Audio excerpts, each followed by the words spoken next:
Bonjour.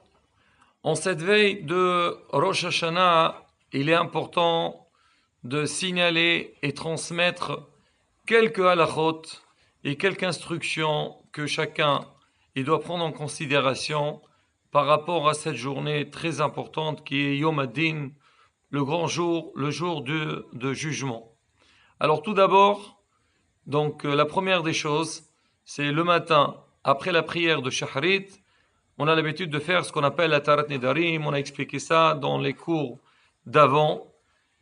Et donc, si quelqu'un n'a pas pu le faire le matin, annuler ses vœux, il a toute la journée pour le faire. On parle bien des vœux qu'on a fait, qu'on ne se rappelle pas, mais les vœux que quelqu'un il a pris sur lui-même de ne pas faire certaines choses ou de faire certaines choses. Aujourd'hui, il veut les annuler.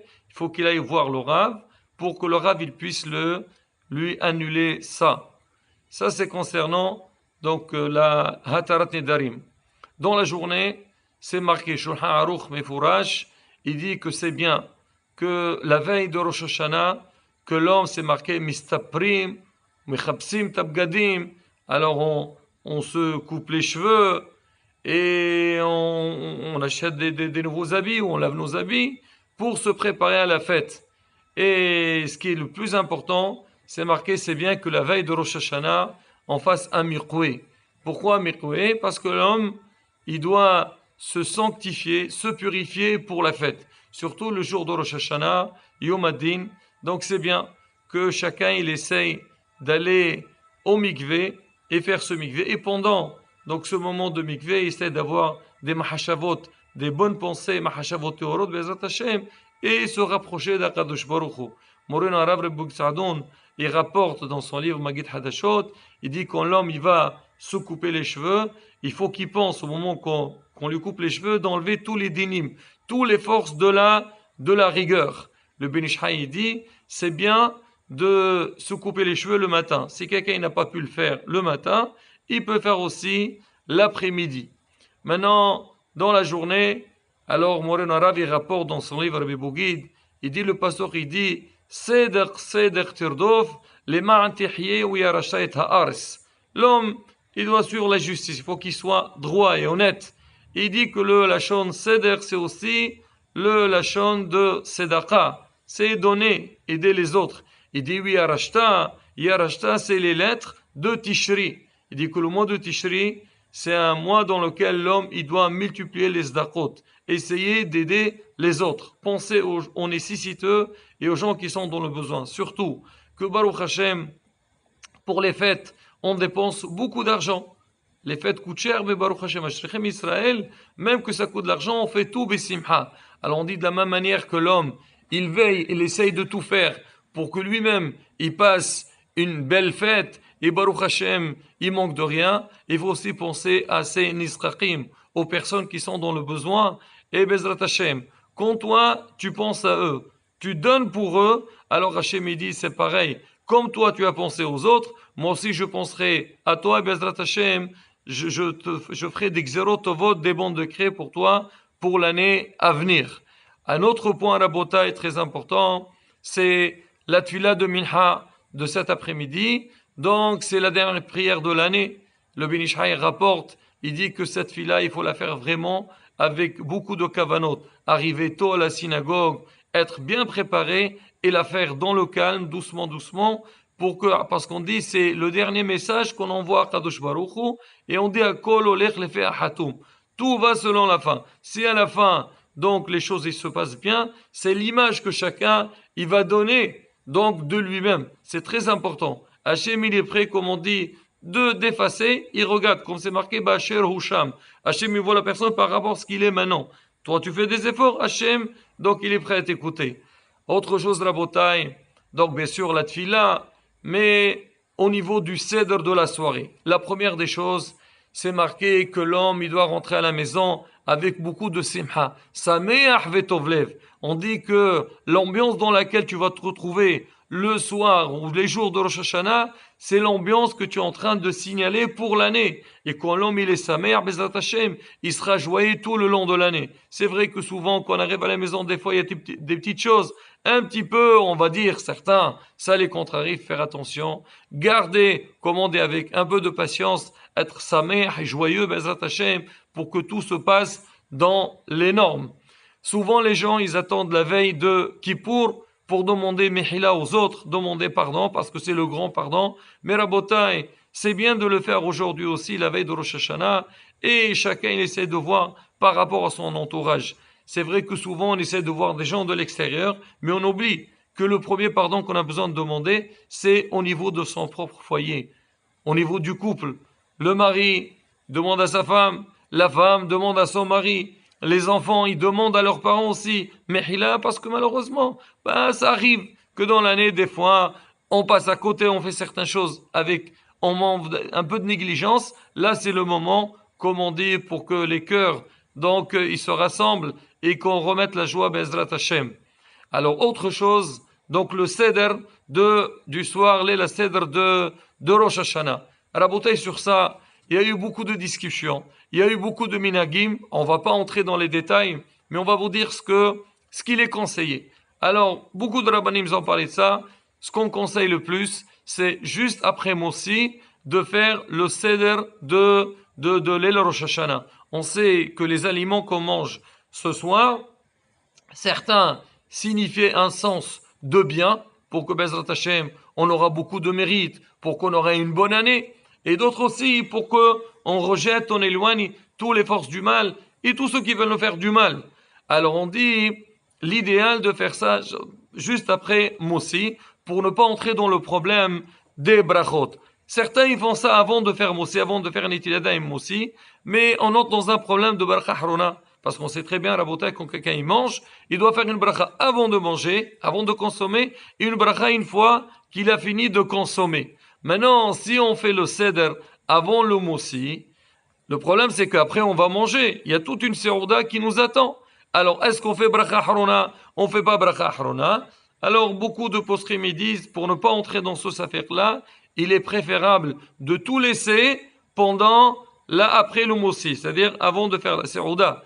Maintenant, si jamais quelqu'un il dit moi j'ai l'habitude de faire avant Mossi, j'ai pas envie de changer, pas de souci. Donc quand la personne elle va manger ces aliments-là, il doit faire la bracha avant. Alors on fait par exemple, je prends les blettes, je fais boré pere adama, je mange un peu, après je fais le yeherason. Alors maintenant si quelqu'un il n'aime pas un aliment, exemple j'ai pris les blettes, donc les épinards, il y a des gens il n'aiment pas trop les manger, la citrouille. Alors, ces aliments-là, si on n'aime pas les manger, on peut les regarder, même si on veut tenir l'aliment à la main dans une assiette. On fait l'uharason et ça pose pas de problème. Il n'y a pas une obligation de manger. Dans la Gemara, il y a deux endroits différents. Une fois, on dit, il faut manger certaines choses. Des fois, on dit, on voit. Donc, l'homme, il peut être acquitté seulement avec la vue. Tu vois ces choses-là, tu les mets à table. Maintenant, si on fait le seder après le moussi, on ne fait pas la bracha, on fait seulement le yeherason. En dehors des fruits, Morena Rav Rebbe Mazouz, il dit que les fruits, même que lui dit il faut faire donc le seder après le moussi, les fruits il faut les laisser à la fin de la séouda, parce qu'en général on mange pas les fruits au début, tu vas manger les fruits, c'est doux, après ça peut te couper l'appétit. On les laisse à la fin, et bien sûr les fruits, comme ils viennent pour digérer, ils font pas partie de la séouda, on doit faire la bracha dessus, boré pere aes, on mange, après on fait le yeherason. Au niveau de la bracha de Shahianu, le premier soir, il n'y a aucun problème. Alors si jamais on a des nouveaux fruits, il ne faut pas les laisser à table, on les garde à la cuisine. Après, à la fin de la séouda, on les amène à table, et quand on les amène, on fait la bracha de Shahianu dessus. Si jamais on les avait à table quand on a fait le kiddush, on ne doit pas faire Shahianu quand on va les manger plus tard. Alors, le deuxième soir, c'est différent. Vu que le deuxième soir, il y a une discussion au niveau de Shahianu, mais malgré tout, la halakha elle était tranchée. Quoi qu'il arrive, on doit faire la bracha de Shahianu. Là, on amène les nouveaux fruits pendant le kiddush pour être tranquille selon tous les avis. Et quand on fait le kiddush, on pense à ce nouveau fruit qu'on va manger après. On fait Shahianu pour la fête et aussi pour ce fruit-là. et on est tranquille. Voilà Rabotai en gros ça concernant le Seder de l'El Rosh Hashanah. C'est marqué, c'est bien, si quelqu'un il peut un petit peu étudier le soir de Rosh Hashanah à table, même après le manger, on dit que les malachim, ils prennent tous les mots, tout ce qu'on a étudié, ils les amènent devant Kadosh Baruch Hu, et Hachem il fait de ça une couronne, il nous la met sur notre tête. Rabotai, on ne peut pas réaliser tout ça. Avoir une couronne de la part d'Akadosh Baruch Hu par les belles paroles qu'on a fait, par les tfilotes qu'on a fait. Alors maintenant, pour la journée, alors tout le monde sait que le jour de Rosh Hashanah, il faut éviter de dormir. C'est rapporté dans la Lacha, c'est marqué celui qui dort à Rosh Hashanah. Bon, on dit que c'est pas bien. Alors, beaucoup font attention ne pas dormir l'après-midi. Mais ils oublient, le matin aussi, dès que le jour s'est levé, ça y est, on est dans la journée. Et donc, il faut éviter, il faut essayer de ne pas dormir pendant ce temps-là. Alors on dit, c'est bien de se lever le matin, après le lever du jour, au plus tard, après le Nesahama, ça veut dire le lever du soleil, et aller donc se préparer pour la prière. Si on est dans une synagogue, qu'on commence la tfila tôt, ben on va directement à la synagogue. Maintenant, si la tfila commence un peu plus tard, et pourquoi pas faire les brachot et commencer à faire Teilim. C'est marqué, c'est bien de faire Teilim 2 fois, tout le Teilim, le jour de Rosh Hashanah, qui est minyan kaper. Teilim c'est 150, 2 fois 150, ça fait 300. Alors maintenant, Rabotai, alors au niveau de la prière, bien sûr, toute l'année, quand quelqu'un y prie, il doit faire attention de ne pas parler la tfila, de bien suivre la tfila, participer à la tfila, mais encore plus le jour de Rosh Hashanah, il faut éviter le bruit, même au niveau des enfants qu'on amène, que Dieu les garde, que Dieu les bénisse, faire très attention. Alors qu'on amène des enfants, s'ils vont venir à la synagogue, ils vont déranger, ils vont faire du bruit. Rabotai, il faut prendre ses précautions. Surtout au niveau aussi pendant le shofar. Rabotai, on sait que les femmes aussi viennent à la synagogue. Même que cette mitzvah, c'est une mitzvah positive qui dépend du temps. Les femmes, elles sont dispensées. Mais Baruch Hashem, les femmes, elles ont pris sur elles d'écouter le shofar le jour de Rosh Hashanah. Alors souvent, les femmes, elles viennent avec leurs enfants. Là aussi, Rabotai, faire très attention. Que la femme elle-même, elle puisse écouter le shofar tranquillement et ne pas déranger aussi tous les fidèles de la synagogue. Maintenant, si elle n'a pas pu écouter à la synagogue, il faut qu'on lui fasse écouter, donc plus tard, que ce soit à la maison, ou il y a pas mal d'endroits dans lesquels on fait le shofar plus tard. Alors maintenant, Rabotai, il y a aussi un autre point. On a l'habitude de faire ce qu'on appelle Seder Tashlich.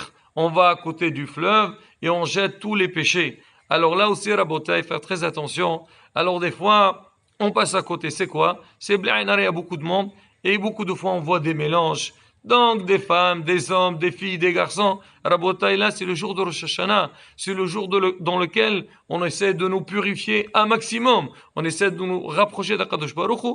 Et là aussi, Rabotai, faire très attention de penser à ces choses-là, à ne pas, hasbi shalom, tomber dans le piège de Esrara. Esrara, il est très fort. Qu'est-ce qu'il fait? Il voit que le clan d'Israël, ils font beaucoup d'efforts pendant ces jours-là. Ils se fatiguent, on se lève tôt le matin pour faire les slihot. On dépense beaucoup d'argent. On vient à la synagogue, on achète les mitzvot. On aide, Baruch Hashem, les institutions, les nécessiteux. On fait énormément de belles choses et qui valent trop. Et Hashem apprécie tout ça. Qu'est-ce qu'il fait? Alors il essaie de trouver des petites failles pour que hasbi shalom, que tout tombe à l'eau. Et ce point-là, c'est très important que ce soit dans les synagogues.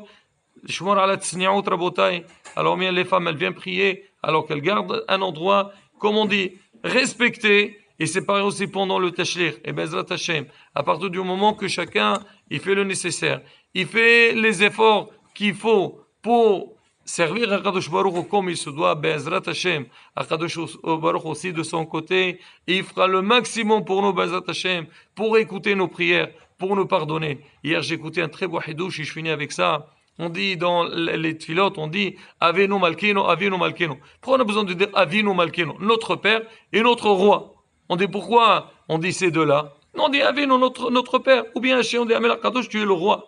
Alors on dit en vérité, on a besoin des deux choses. Alors on dit au général, un roi, même s'il veut pardonner, mais lui, il n'a pas la sensation d'un père. Parce que le roi, c'est quelqu'un d'étranger. Alors nous, on dit à Kadosh Baruch Hu, on ne veut pas que tu te conduis avec nous comme un roi, même si tu veux nous pardonner, on veut que tu sois comme un père Rahman. Alors maintenant on dit, alors on n'a qu'à dire Avinu. On dit le problème, c'est que le père, lui, il est prêt à pardonner son fils, il n'y a pas de problème. Mais le père n'a pas les moyens du roi. Alors nous on dit les deux choses. Akadosh Baruch Hu, tu es roi et tu es aussi notre Père. Ça veut dire, toi tu as la possibilité de nous pardonner et de nous donner aussi. Bezrat Hashem, Yarashon Sinizke Bezrat Hashem, les Shana Tova Umvorechet, qu'Akadosh Baruch Hu nous donnera tout le bien Bezrat Hashem, Shenizke Lishnat Osher, Osher, bonne santé, Nahat de tout ce qu'on fait Bezrat Hashem, et surtout, Shenizke la Geoula Shlema, Bemhera Be'amen Bezrat Hashem, et Benya Bet HaMikdash, Amen, Ken Yerason, Shana Tova Umvorechet, Amen, Ken Yerason.